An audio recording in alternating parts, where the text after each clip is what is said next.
There are objects in history that seem to vanish almost as soon as they appear. A crown can be traced through royal inventories.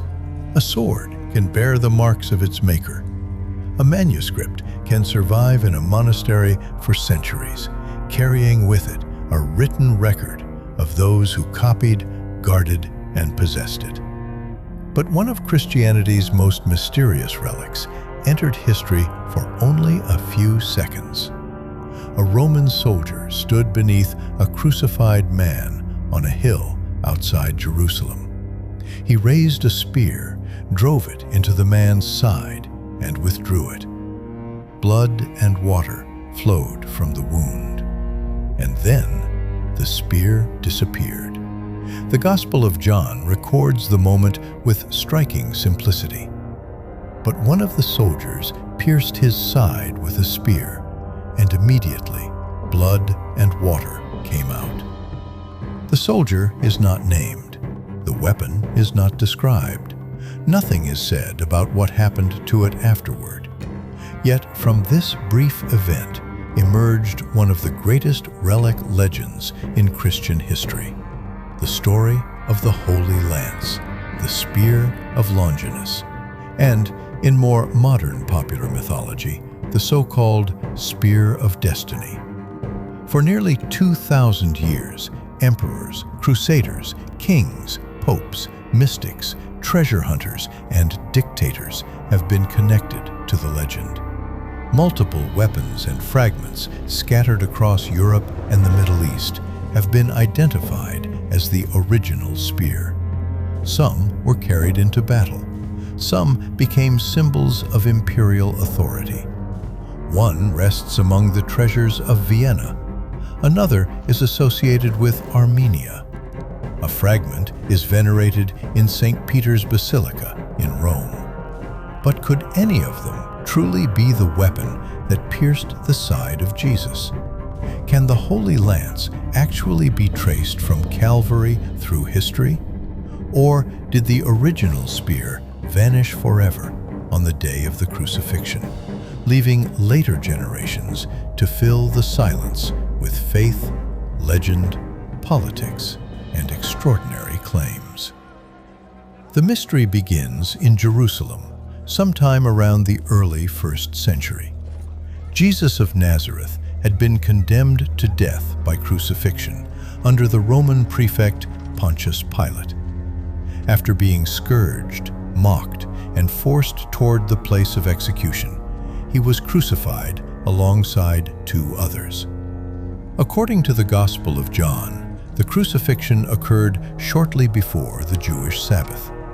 Because bodies could not remain on the crosses, the Roman soldiers were asked to hasten the deaths of those being executed. One brutal method was to break the victim's legs. A crucified person often needed to push upward with the legs in order to breathe more effectively. Breaking those legs could dramatically accelerate death. The soldiers broke the legs of the 2 men crucified beside Jesus. But when they came to Jesus, they saw that he was already dead. They did not break his legs. Instead, one of the soldiers thrust a spear into his side. Immediately, according to John's account, blood and water emerged. But one question remained unanswered. Who was the soldier? The Bible never tells us. The canonical Gospels give no name to the man who wielded the spear. The familiar name Longinus appeared later in Christian tradition and apocryphal literature. By the late 6th century, a famous illuminated Syriac manuscript known as the Rabula Gospels depicted the crucifixion with the name resembling Longinus written near the soldier carrying the lance. Scholars have often connected the name itself with the Greek word lonke, meaning spear or lance. Over time, the anonymous Roman soldier became Saint Longinus. Legend transformed him from the man who wounded Christ into a man changed by what he witnessed. In later Christian traditions, Longinus was sometimes identified with the centurion who declared after the crucifixion that Jesus was truly the Son of God. Other versions claimed that drops of Christ's blood fell upon the soldier's diseased eyes and miraculously restored his sight.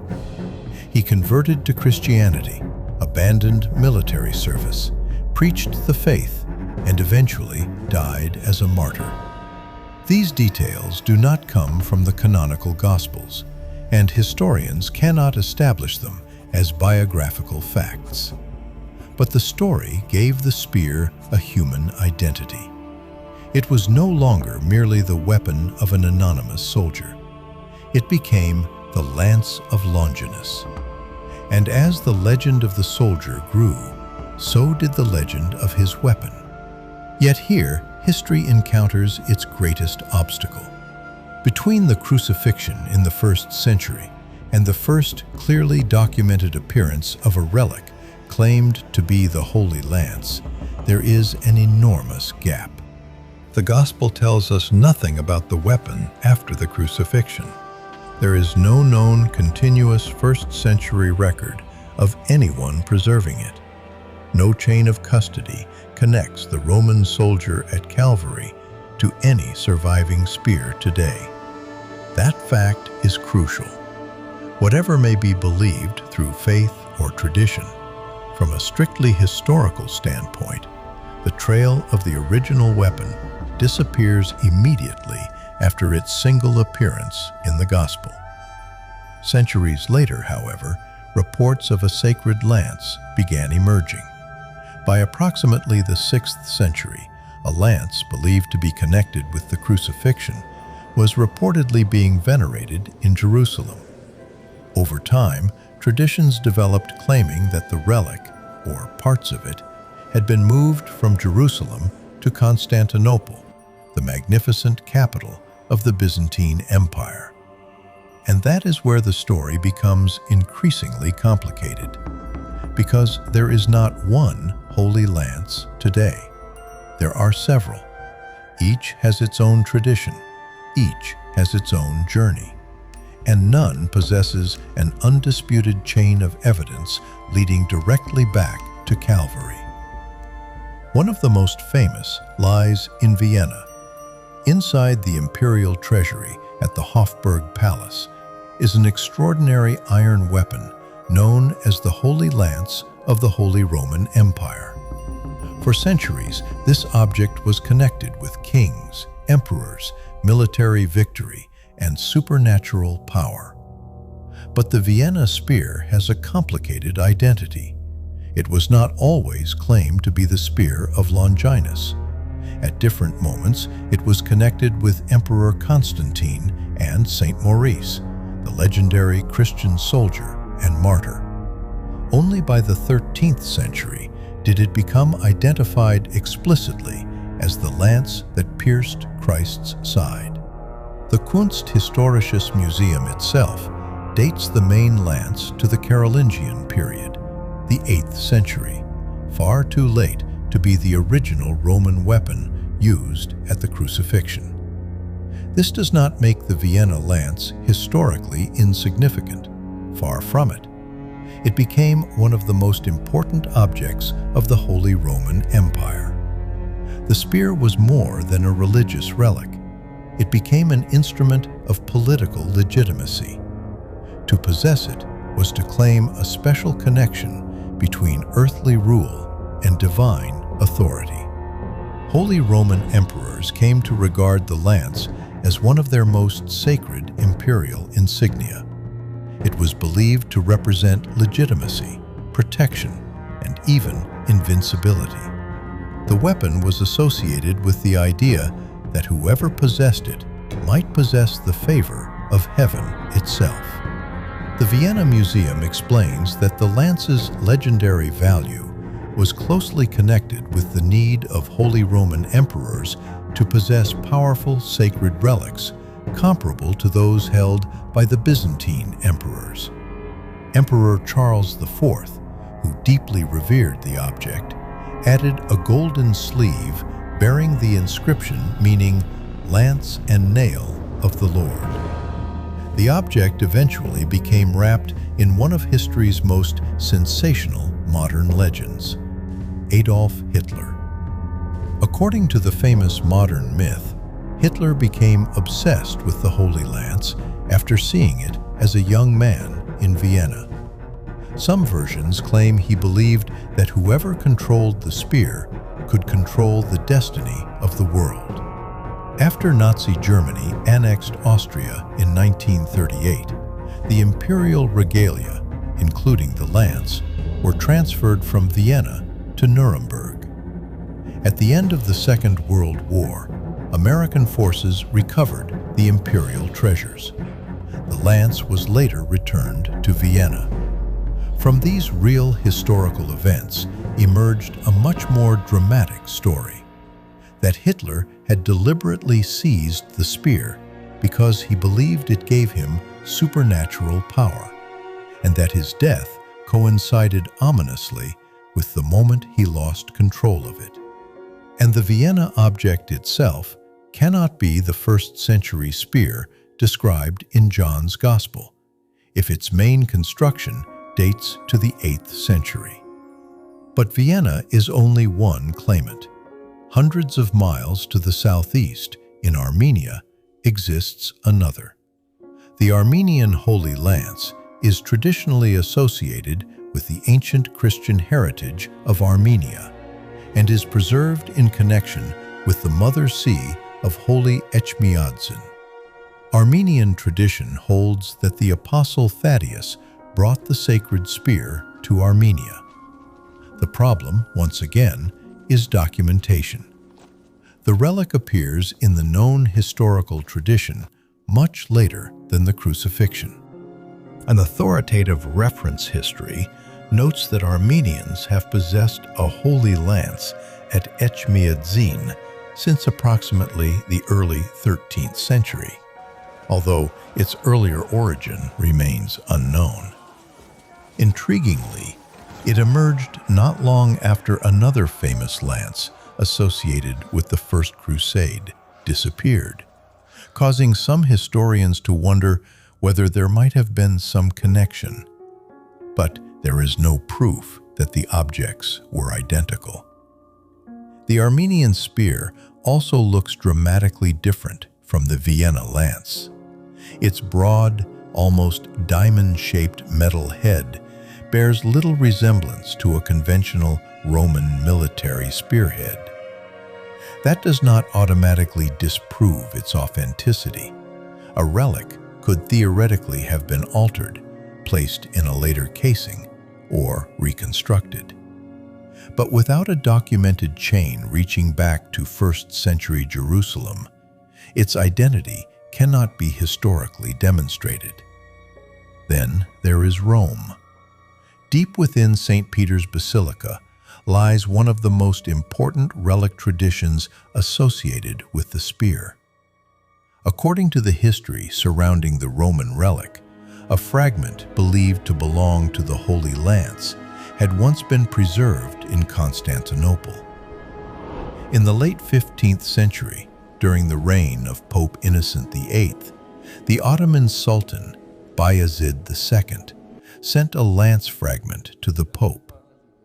The relic became one of the great Passion relics associated with St. Peter's Basilica. Even today, the Vatican officially refers to the relic of the Lance of Longinus, kept at St. Peter's. In March 2025, the Holy See announced a Lenten ceremony during which the relic would be displayed from the Loggia of Veronica inside the basilica. A Vatican-associated historical publication describes the object as a fragment of the lance traditionally believed to have wounded Christ, and states that it was donated by the Turkish Sultan to Pope Innocent VIII after having been associated with Constantinople in the Byzantine period. Could this fragment be genuine? The possibility cannot simply be proved by tradition alone. Constantinople undoubtedly possessed an enormous collection of Christian relics. Byzantine emperors accumulated objects associated with Christ, the Virgin Mary, apostles, and saints. But the historical trail between 1st century Jerusalem and later Byzantine possession is incomplete. The Roman relic, therefore, has a long and important tradition, but not an uninterrupted, scientifically verifiable chain of custody beginning at Calvary. And then there is perhaps the strangest holy lance of them all. The lance discovered beneath the ground during the First Crusade. The year was 1098. Crusader forces had captured the city of Antioch, only to find themselves trapped inside it by a much larger Muslim army. The situation was desperate. The Crusaders were exhausted. Food was scarce. Horses had died. Morale was collapsing. Then, a poor Provençal pilgrim named Peter Bartholomew made an astonishing claim. He said that St. Andrew had appeared to him in visions and revealed the location of the Holy Lance, the very spear that had pierced Christ's side. According to Peter, it lay buried beneath the floor of the Cathedral of St. Peter in Antioch. Men began digging. At first, they found nothing. Peter himself eventually descended into the excavation. And then a piece of iron appeared. The Holy Lance had supposedly been found. To desperate crusaders, the discovery was electrifying. They believed God had sent them a sign. Their morale surged. Shortly afterward, the Crusader army marched from Antioch, carrying the supposed Holy Lance, and defeated the forces surrounding the city. To believers, it seemed miraculous. To skeptics, it looked suspicious. Some Crusader leaders doubted the relic from the beginning. Peter Bartholomew's credibility was challenged. Eventually, to prove that his visions were genuine, Peter agreed to undergo an ordeal by fire. He walked between burning piles of wood. He emerged terribly injured and died days later. His death further damaged belief in the Antioch relic. The spear remained for a time in the possession of Raymond IV of Toulouse, but was reportedly lost in battle in Asia Minor in 1101. Was the Antioch spear a deliberate fraud? Was Peter Bartholomew sincere but mistaken? Did someone secretly plant a piece of iron beneath the cathedral in order to inspire a desperate army? Or did the Crusaders truly uncover an ancient Christian relic whose earlier history has been lost? We do not know, but historians are generally deeply skeptical of the Antioch discovery. Yet, its story reveals precisely why the Holy Lance became so powerful. Perhaps the original spear was an ordinary piece of Roman military equipment that remained in service after the execution. Perhaps the soldier kept it. Perhaps it was discarded. Perhaps an early Christian obtained and preserved it. Perhaps it passed secretly through generations until its identity became obscured. Or perhaps it disappeared completely, and every later Holy Lance is a product of devotion, political symbolism, mistaken identity, or deliberate fabrication. History cannot presently tell us. But perhaps the greatest mystery of the Holy Lance is not what happened to the weapon. It is how a nameless soldier, holding an ordinary instrument of Roman violence, unknowingly created one of the most enduring relic legends in human history. Thank you so much for joining us today. If this message spoke to you, don't forget to give it a thumbs up. Make sure to subscribe to the channel for more inspiring teachings and hit the notification bell so you never miss a new post. Drop a comment below to let us know what you think and share this video with your family and friends. Remain blessed, and we'll see you next time.